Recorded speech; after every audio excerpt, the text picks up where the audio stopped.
আমার ভাইরা ও উম্মে শুরাইক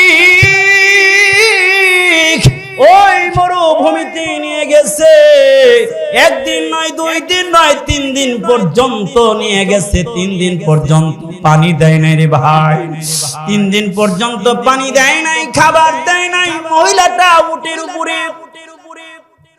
আর যখন তারা বিরতি দেয়, ওই 3 জনের খাবার দরকার হয়। রৌদ্রের মধ্যে যখন দুর্বল হয়ে যায়, তখন উম্মে শুরাইকরে ওই কঙ্করময় বালিকানাসী জমিনের মধ্যে নামাইয়া চিৎ কইরা 2 হাতটা বেঁধে 2 পাটা বেঁধে চিৎ কইরা রাইখা মহিলাকে রেখে যায়। খাবার নাই, পানি নাই, রৌদ্রের মধ্যে রাইখা 3 জন গাছতলার মধ্যে ছায়া নেয়, খাবার খায়, নাস্তা করে, আবার উঠাইয়া উটের উপরে উঠাইয়া আবার রওনা দিয়ে চলে আসে। যাইতে থাকে, যাইতে থাকে, এইভাবে রওনা দিয়ে যখন কয়েকদিন চলে গেছে, উম্মে শুরাইক দুর্বল হয়ে গেছে। শারীরিক ভাবে দুর্বল হইলে কি হবে? ঈমানি ভাবে সে মজবুত, ঈমান বড় পাওয়ারওয়ালা। আর আমরা খালি গাদার মতো খাই, শরীরটা বড় শক্তিশালী কিন্তু ঈমানটা বড় দুর্বল। আমার ভাইরা, শরীরের মধ্যে খাবার ঢুকাইলে শরীর শক্তিশালী হয়, আর আমলের খাবার ঢুকাইলে কুরআন তেলাওয়াতের আমল, নামাজের আমল, নাহি আনিল মুনকার, গান বাজনা বদ্ধের আমল, হকের জান্নার পক্ষের আমল যদি করতে পারো রে ভাই, তখন রূহটা শক্তিশালী হইয়া যায়। লোকটা চিকন, দেখতে চিকন, কিন্তু লোকটা জিহাদের ময়দানে যখন নামে তখন ব্যাঘ্রের মতো তখন অহংকার ছেড়ে দেয়। জোরে বলেন ঠিক কি ঠিক না?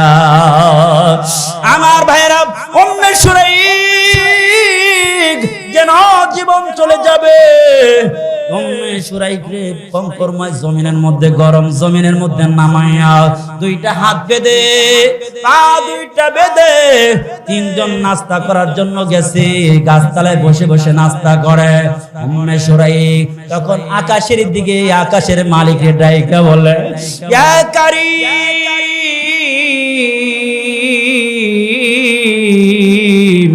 আমি তো এমন আল্লাহর উপরে ঈমান এনেছি যে আল্লাহ সর্বহালাতে সব কিছু করার ক্ষমতা রাখে। আপনি কি একটু পানি দিয়ে আমারে ধন্য করবেন? আমার একটু পানির ব্যবস্থা করেন, জীবনটা চলে যায়। একটু পানির ব্যবস্থা করেন, আপনি সব পারেন গো মালিক। চোখ বুঝে আকাশের দিকে তাকাইয়া উম্মে শুরাইক মালিকের দিকে হাত উঠাইয়া ডেকে বলে, মালিক একটু পানির ব্যবস্থা করো। যারা আল্লাহর লাগে সম্পর্ক ভালো, এরা আল্লাহর কাছে কোনো দিন আবদার করলে আল্লাহ ফিরে দিতে চায় না। আমার ভাইরা, যে সন্তানটা আদরের, বলে বাবার কাছে মায়ের কাছে চাইলে আর আদরের সন্তানকে ফিরে দিতে চায় না, যেই বান্দাটা আদরের, উম্মে শুরাইক মহব্বত আর ভালোবাসা নিয়ে গারা হালাতের মধ্যে আল্লাহরে আবদার কইরা কয়, ও আল্লাহ আপনার তো সব পারেন, একটু কাফেরদেরকে দেখাইয়া দেন আপনি যে পারেন, একটু পানির ব্যবস্থা করেন মরুপ্রান্তরে। এবার হঠাৎ করে দেখি বুকের পাশে যেন ঠান্ডা ঠান্ডা অনুভব হয়। আল্লাহু আকবার, চিল্লায়া বলেন আল্লাহু আকবার। আমার ভাইরা, পানির মতো ঠান্ডা অনুভব হয়। চোখটা খুলে দেখে একটা মশকের মধ্যে পানি দেখা যায়। পানিটা নিয়ে এবার পান করলেন, পুরা বডির মধ্যে পানি ছিটায় দিলেন, শান্ত হয়ে গেলেন। পানিটা সুন্দর, একদম সুইট পানি, সুন্দর পানি, মিনারেল ওয়াটার পানি, একদম সুন্দর ভালো পানি। পানি পান করলেন, দেহের মধ্যে ছিটায় দিলেন। আর ইতিমধ্যে 3 জন বডিগার্ড এসে উপস্থিত হয়ে গেছে। হাত থেকে বলে, তুমি পানি পাইলে কোত্থেকে? হাত বাঁধা, পাও বাঁধা, পানি পাইলে কোত্থেকে? নাকি তুমি ছুটে গিয়া অথবা পানি রশি খুলে আমাদের পানি চুরি করছো নাকি? বলে না না, মুসলমানরা কোনোদিন চুরি চোর হইতে পারে না, চুরি করতে পারে না। আমার ভাইরা দেখেছেন মসজিদে যদি জুতা চুরি করে, এই মসজিদে যদি চুরি করছে 100 টাকা দামের, ধরা পড়ছে, হাই রে বাবা কিল রে ঘুষি।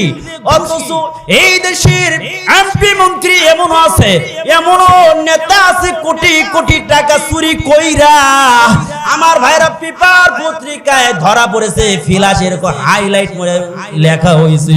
বলেন তো দেখি ওদের বিরুদ্ধে কোনো আন্দোলন হয়েছিল? ওরা জাতীয় চোর। ওরা কি চোর জোরে বলেন? ওরা জাতীয় চোর। আমার ভাইরা ওই জাতীয় চোরকে আজকে ভয় পায়।